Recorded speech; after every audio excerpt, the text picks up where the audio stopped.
Charger parking इसके लिए एक कंपनी के है मलिक सलाउद्दीन एंड कंपनी, उसने म्यूनसिपल कमिश्नर चेनेसर टाउन को दरख्वास्त दी कि भाई साहब देख लो, चार्ज पार्किंग के हवाले से हम आपको दरख्वास्त दे रहे हैं। और उन्होंने उसने अपने मुद्दा भी लिख दिया और कहा कि भाई हमारी तरफ भी देख लो, इसलिए कि हम जो है काम करते हैं।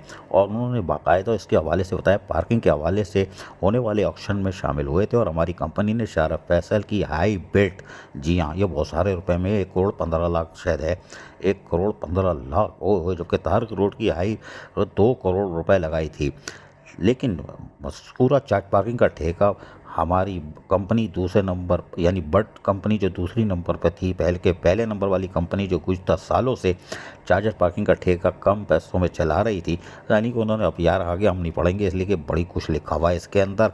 लेकिन उन्होंने म्यूनसिपल कमिश्नर को दरख्वास्त दी कि हमारी तरफ भी देखा जाए।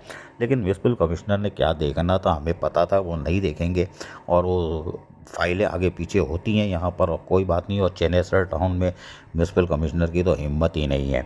लेकिन कोई बात नहीं, उन्होंने लिखा और उन्होंने फिर वो दे दिया, एंटी करप्शन के पे चले गए वो और कहा जनाब एंटी करप्शन साहब आप देख लें। एंटी करप्शन ने कहा अच्छा, उन्होंने भी नहीं किया। रहम दिल होती है ना, वो बेचारा खामोश हो गया और फिर वो कंपनी का मालिक चला गया FIA और उसने बाकायदा दरख्वास्त लिखी एंटी करप्शन सर्कल FIA को और बराए दरख्वास्त चार्ज पार्किंग ठेका शारफ फैसल तारिक रोड और तमाम कहानी वही थी वो सुना डाली।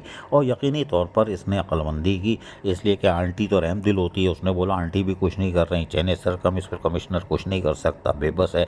लेकिन अब वो FIA पहुँच गया, अब तो कुछ ना कुछ बनेगा। अजीज़ आरिफ KBS बलियाती न्यूज़ कराची।